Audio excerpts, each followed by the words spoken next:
Good morning, people. So yes, can't sleep, been asleep, woke up. Still can't sleep properly, so here we are.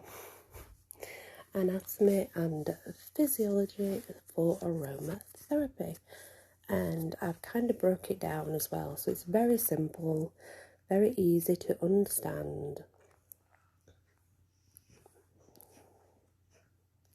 Anatomy and physiology, human body, essential oils and the reaction. So anatomy is important for an aromatherapist due to the various effects each essential oil has on the various systems. Stress can cause so many issues throughout the body, especially the human body. And this is why you find a lot of aromatherapists will take stress psychology management courses. It does benefit if you're going to be a professional complementary therapist to definitely look into other areas of stress management, to be able to identify someone who's maybe suffering from emotional trauma. The things that can bother one person obviously may not another. It can be completely different. And stress, it causes so many different issues that it's one of those things where it can go from nothing to like full force, or from full force to nothing, and vice versa. There's such a long spectrum of stress. Now there's positive stress, which is when someone's jogging, basically. They'll see how many miles they've done, they'll time themselves, it could be weight related why they're doing it. But even though they enjoy doing it and it makes them feel good, they push themselves to the limits, which brings the stress. And the negative stress is, like it's a desk job, obviously. You'll be sat there, lots of paperwork, can't get through it all, it's excessive. Therefore, that would be a negative stress reaction on the body. So this is just a little image. The reason I've got it up like this is because it's actually one of my books, part of one of my books that's been published. So I figured I would just show it this way rather than mess about. Feel free to screenshot, keep what you want, leave what you don't, it's absolutely fine. You see, stress is one of the biggest things that causes so many different problems, and it's one of those things where you could have symptoms of something quite serious, and then when you break it down, it actually can come from stress. It's serious, obviously it's serious at that point, but to break it down and go back, you may find that stress has absolutely exacerbated it and made it worse. So, as you know, aromatherapy is great for relaxation and stress relief, but it is important to understand that it doesn't have to be just a massage.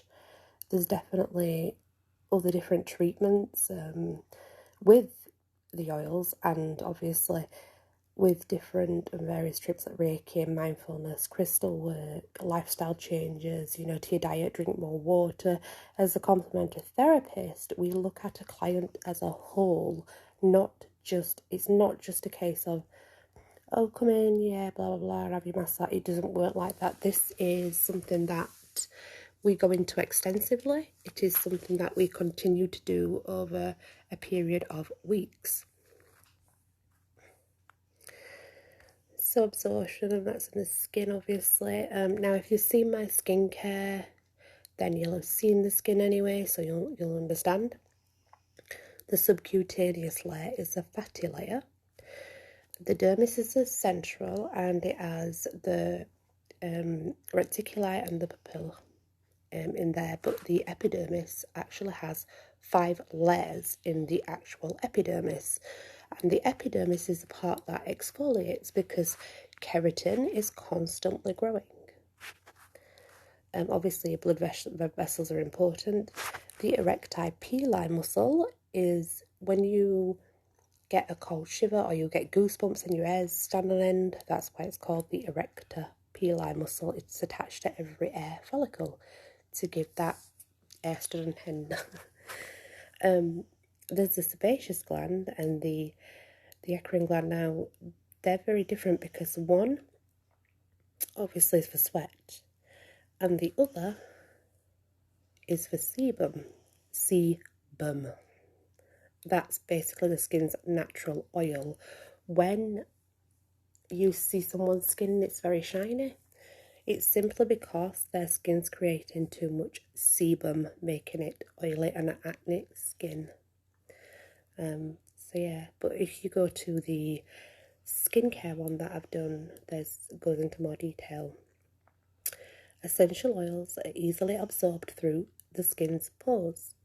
They enter the bloodstream this way, then enter the lymphatic system that carries the oils through the rest of the systems. So when an essential oil does enter the skin, it can take up to 90 minutes to get fully into the bloodstream and 24 to 48 hours for it to come out of the bloodstream. Obviously, when we massage, the reason we do a warm massage and we do a hot stone massage is because the heat encourages the absorption of the oils into the skin. Now, we'll go into the different notes later, but it depends on what note it is to how long it's in the system. So, obviously, smell is very important with holistic essential oil treatments, because what one smell might be bad to another might be nice to someone else. It works in a very different way. Now, there's no good making an oil out of something that is just not going to be nice for someone. It's not going to benefit them, it's really not. Excuse me. So here's the frontal sinus. It's called the frontal because this bone is the frontal bone. And the cartilage, the nasal cavity it's inside. But the reason it shows you all this, obviously, is because it's going to go into the nasal cavity and the concha, and then the nerves is going to stimulate all the nerves that go into the brain, obviously. Because even though I haven't put the brain on here, that's essentially where it's going. All the little particles will go, let's see, olfactory bulb to the nerves. That's the olfactory system as a whole. It's called olfactory. If you look up, it's like there's a lot of Latin used in anatomy and physiology. So the hard palate's your mouth, your tongue. So the olfactory system carries the essential oil particles via the olfactory bulb to the brain. The limbic system is in the brain. It's what recognises the smell. And the limbic system is responsible for how we deal with emotions, pain, anger, joy, pleasure, etc. This is why smells can be very different for every person and can invoke various emotional reactions and stimulate certain responses. There was a place where people could put notes, but I've taken it out for this. Now, the respiratory, all the systems are really, really extensive, So to get into them, we would definitely have to go a lot deeper. You would definitely have to be interested in anatomy and physiology, also pathogens. This is just broken down to make it easier for people. Obviously, your pharynx, you've got your nose, and your trachea, your areoli, bronchioles, your bronchi, and your lungs. Now, as digestion begins in the mouth, obviously a reaction to oils begins at the nose when it's being sought for inhalation or baths and things. So absorption of essential oils through inhalation reaches the lungs and passes across tiny air sacs, they're the alveoli, and then into the surrounding blood capillaries. The essential oils enter within minutes via inhalation. Once again, then travelling around the system. So obviously, bear in mind that that's another thing people don't realise is when treating with oils, it's going to get into the whole system. You know, it's not just one particular part, it's going to get to all of it. So it's very important to understand that oils are never ever taken orally, but through massage to aid any digestive issues like stress. Stress affects the stomach a lot, either direct or indirect via diet. Aromatherapy for the digestive system will work in baths, inhalation too, but obviously as a whole it'll still work into the whole system. So useful oils are antispasmodic, stimulating and detoxifying. When a massage is done on the stomach area, it is done in a particular way and it's done very carefully.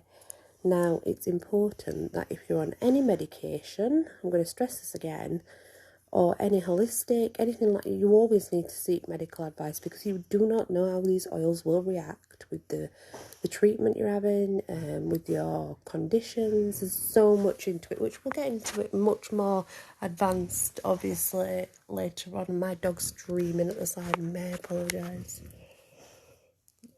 because I'm in a good old dream. But with the digestive system, it's done in a particular way, so as not to damage anything. And we usually find that, well, out of research anyway, through case studies, that digestive problems, when through the treatments getting to the bottom of it, it's usually stress. So it's like tension from stress, or it's, you know, eating issues from stress, or eating issues from lack of sleep. So yeah, there's a lot to do with stress. Cardiovascular system. If you have heart problems, that's your cardiovascular system, and you absolutely 1,000% need medical assurance and advice before using oils of any kind to be safe, because oils, they circulate through the system regardless, as I've said.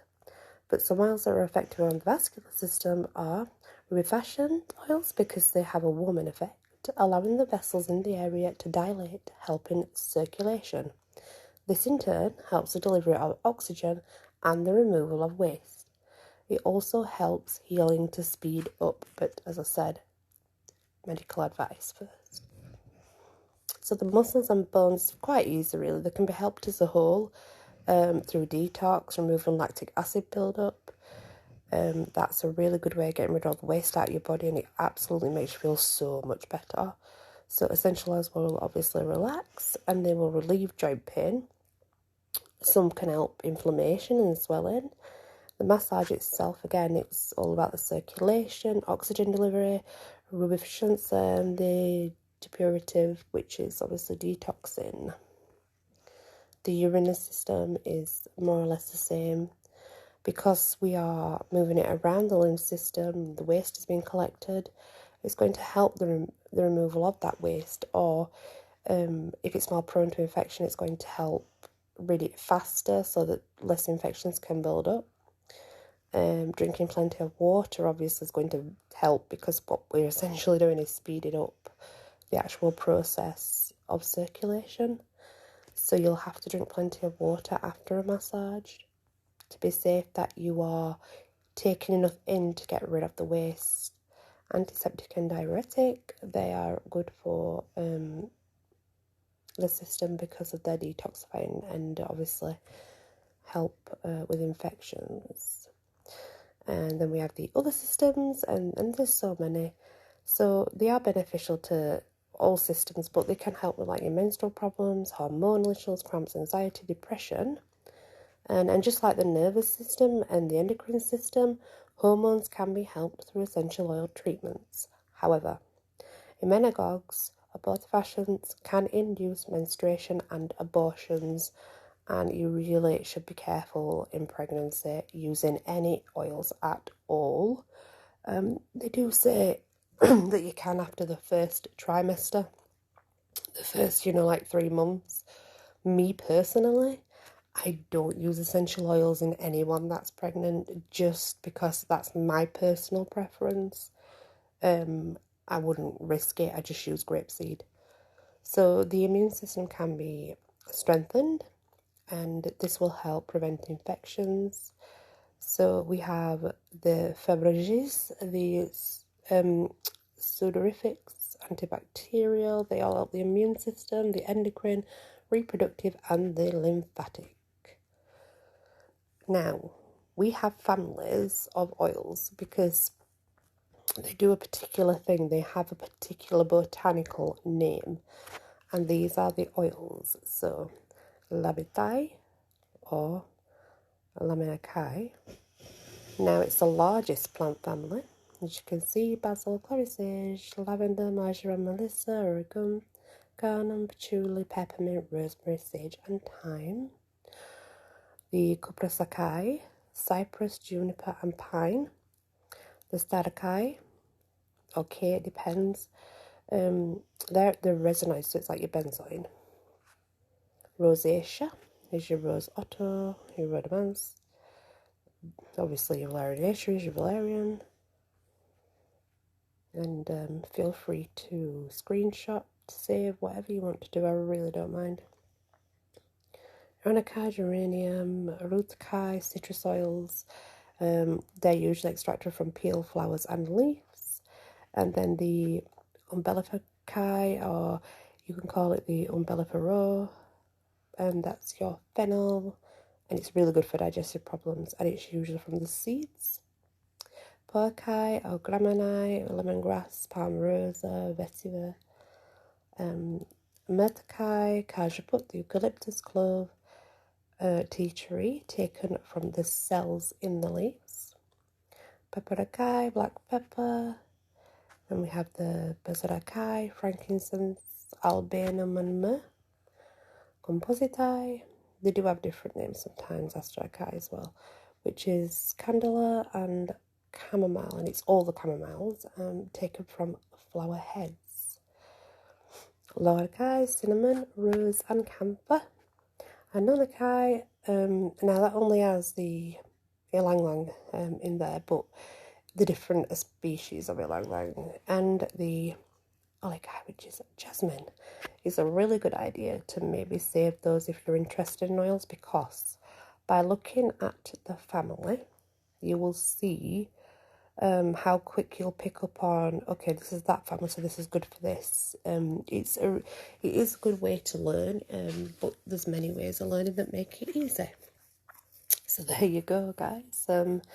That's a little bit anatomy and physiology for you regarding oils. Again, I cannot stress, if you have a medical condition or a medication, pharmaceutical or holistic, please seek your doctor's advice before having any kind of treatment.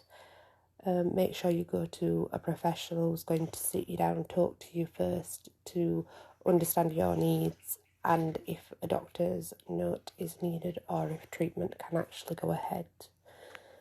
I do intend on doing maybe a more extensive anatomy and physiology later on, because believe me, it's extensive, but I wanted to break it down and make it easy for everyone.